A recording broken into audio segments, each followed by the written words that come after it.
Assalamualaikum warahmatullahi wabarakatuh.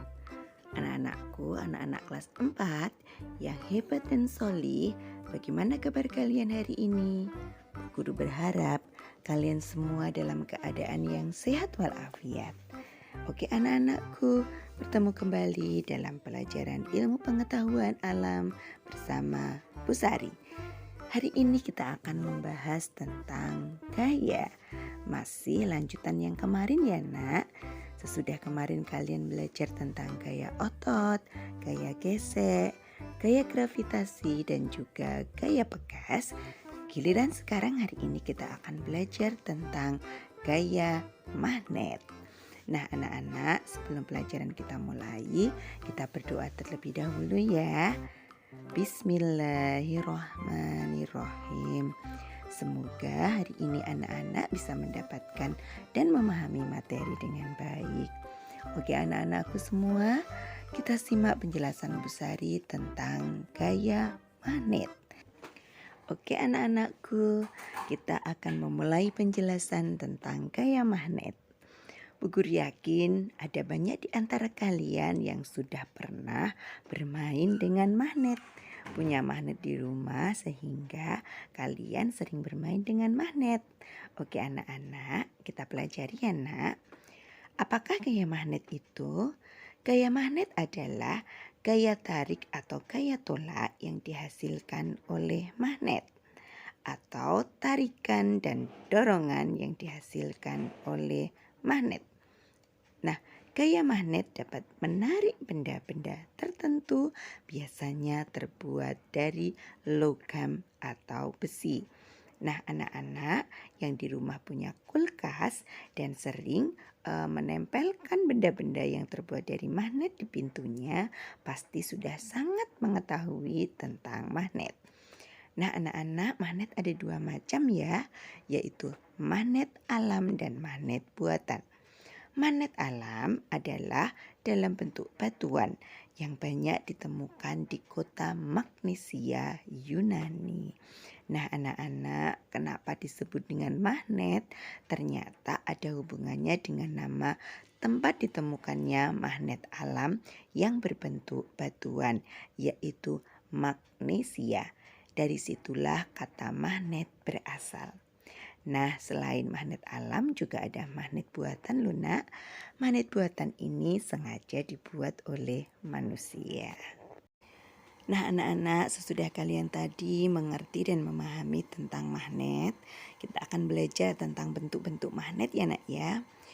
Di depan kalian sudah ada beberapa jenis magnet. Bu Guru berikan 6 saja, tetapi masih ada bentuk-bentuk yang lain juga ya.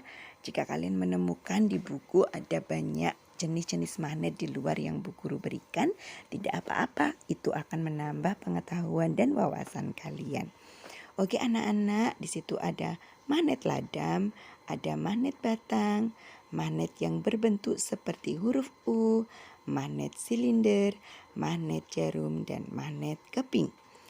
Masing-masing magnet ini juga memiliki kegunaan yang berbeda-beda.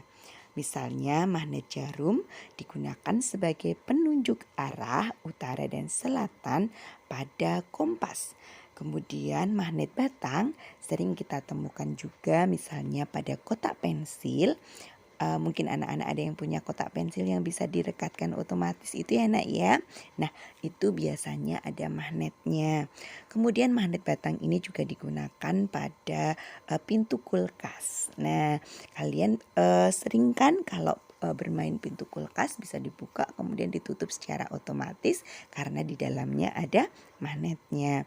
Kemudian ada magnet keping, biasanya digunakan pada tas atau dompet milik ibu kalian ya nak ya. Nah masih banyak yang lainnya, silahkan kalian nanti mencari di rumah kegunaan dari masing-masing bentuk magnet. Anak-anak, sekarang kita mempelajari tentang benda magnetik dan non-magnetik. Benda magnetik adalah benda yang dapat ditarik oleh magnet.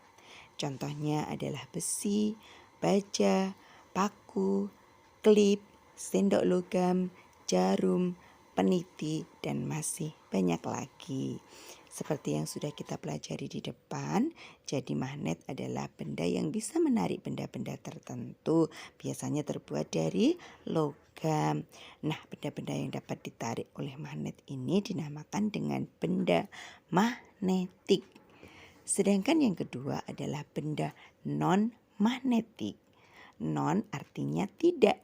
Jadi benda non-magnetik adalah benda yang tidak dapat ditarik oleh magnet. Contohnya adalah pensil, gelas, kaca, karet penghapus, plastik, kertas, kain, cincin emas, dan lain sebagainya. Oke anak-anakku, jika kalian punya magnet di rumah, kalian bisa bereksperimen, bisa mencoba dengan mendekatkan magnet itu pada benda-benda yang lain. Kalian lihat ya bagaimana nanti hasilnya, apakah benda tersebut termasuk benda magnetik atau benda non-magnetik. Sekarang kita akan belajar tentang sifat-sifat magnet. Yang pertama, magnet memiliki 2 buah kutub, yaitu kutub utara yang disimbolkan dengan huruf N berasal dari kata north, dan kutub selatan yang disimbolkan dengan huruf S yang berarti south atau selatan. Nah anak-anak, kutub yang senama, utara dengan utara atau selatan dengan selatan, jika didekatkan akan saling tolak menolak. Sedangkan kutub-kutub yang tidak senama, utara dengan selatan atau selatan dengan utara, jika didekatkan akan saling tarik menarik. Bisa kalian lihat pada gambar di sebelah kanan itu ya nak ya. Jika senama akan tolak menolak, dan jika tidak senama maka akan tarik menarik. Kemudian nak, daya tarik magnet terbesar ada di bagian kutub-kutubnya. Sifat yang kedua adalah magnet memiliki medan magnet. Medan magnet adalah daerah di sekitar magnet yang masih dipengaruhi oleh gaya magnet. Pada medan magnet, kekuatan magnet tidak sama. Semakin jauh dari magnet, gaya magnetnya akan semakin melemah. Bisa dipahami ya nak ya. Magnet juga punya gaya atau kekuatan yang terbatas. Semakin jauh dari daerah atau medan magnet, maka gaya magnetnya juga akan semakin lemah. Sebaliknya, semakin dekat dengan medan magnet, maka gaya magnetnya juga akan semakin kuat.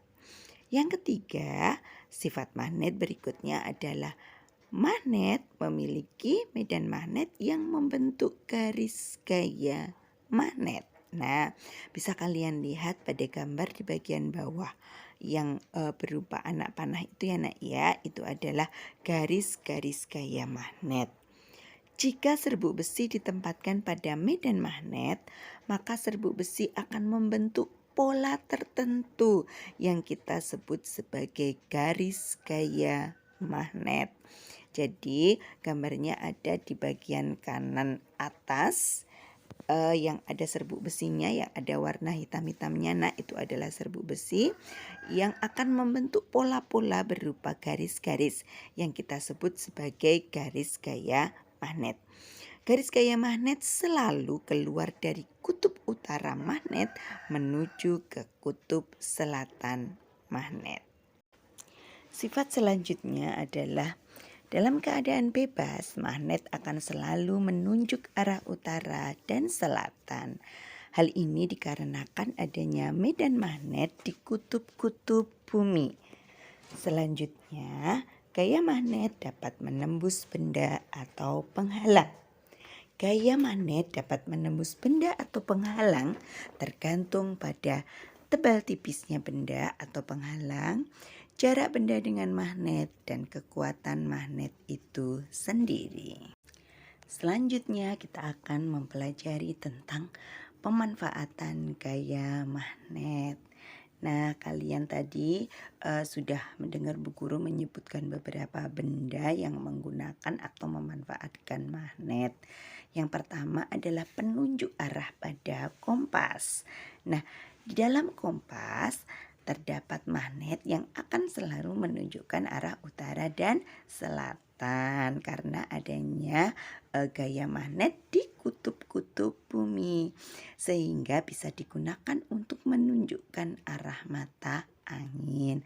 Tadi juga sudah kita bahas bahwa pada kompas bentuk magnet yang digunakan adalah magnet jarum. Bisa kalian lihat di situ ya nak ya. Gambar kompas ada di sebelah kiri dari gambar kulkas. Kemudian untuk merekatkan dua buah benda, misalnya pintu kulkas, tas, dompet, ataupun kotak pensil. Nah, di situ ada juga gambar kulkas dan juga gambar kotak pensil yang memanfaatkan magnet untuk merekatkan pintunya atau untuk membuka tutup kotak pensil. Selanjutnya untuk mengambil atau mengangkat benda-benda dari logam. Nah, di sebelah kanan bawah ada sebuah alat yang berbentuk seperti ekskavator ya nak ya, tetapi di bagian depannya adalah berupa lempengan magnet yang cukup besar. Digunakan untuk mengambil benda-benda yang terbuat dari besi atau dari logam. Biasanya digunakan pada tempat-tempat rongsokan besi tua, kemudian untuk mengambil juga paku-paku di jalan raya gitu ya nak ya. Nah, magnet juga bisa digunakan untuk mencari jarum yang jatuh menggunakan ujung gunting. Nah, beberapa gunting ujungnya memang dilengkapi dengan magnet, gunanya untuk mencari jarum yang jatuh. Ini sangat bermanfaat bagi orang yang berprofesi sebagai penjahit. Jadi dia bisa mengambil atau mencari jarum yang jatuh menggunakan ujung gunting. Manfaat lainnya adalah untuk menghasilkan energi listrik, misalnya pada generator dan dinamo sepeda. Nah, gambar dinamo sepeda ada di sebelah kiri atas itu ya nak ya. Biasanya digunakan untuk menyalakan lampu sepeda. Kemudian untuk menggantikan roda pada kereta api maglev atau magnetic levitation.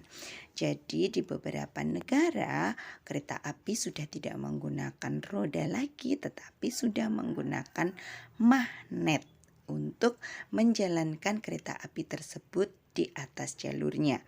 Kemudian untuk membantu mengubah energi listrik menjadi energi bunyi, misalnya pada speaker, pada mic, dan pada bel listrik. Oke anak-anak, sudah paham? Jadi ternyata banyak sekali ya manfaat magnet yang ada pada kehidupan kita. Nah anak-anak, Bu Guru tambahkan sedikit informasi tentang cara membuat magnet. Logam yang sering digunakan untuk membuat magnet adalah besi dan baja. Besi memiliki sifat mudah untuk dibuat menjadi magnet, tetapi sifat kemagnetannya mudah hilang juga. Sebaliknya, baja memiliki sifat susah atau sulit dibuat menjadi magnet, tetapi sifat kemagnetannya juga sulit hilang. Nah anak-anak, ini bisa kita ambil contoh ya nak ya pada saat kalian belajar. Jika kalian belajarnya penuh dengan susah dan payah, insya Allah juga ingatan atau hasil belajarnya juga akan sulit hilang dari pikiran kalian. Jadi jangan mudah menyerah ya, tirulah sifat baja pada proses pembuatan magnet. Sulit untuk dibuat menjadi magnet, tetapi kemagnetannya juga sulit untuk hilang. Nah, cara membuat magnet ada 3, yaitu gosokan, induksi, dan elektromagnet. Oke anak-anak, untuk cara pembuatan magnet akan Bu Guru kirimkan videonya tersendiri. Karena untuk cara membuat magnet ini juga membutuhkan pembahasan tersendiri. Nah anak-anakku, demikian tadi penjelasan Bu Guru tentang gaya magnet.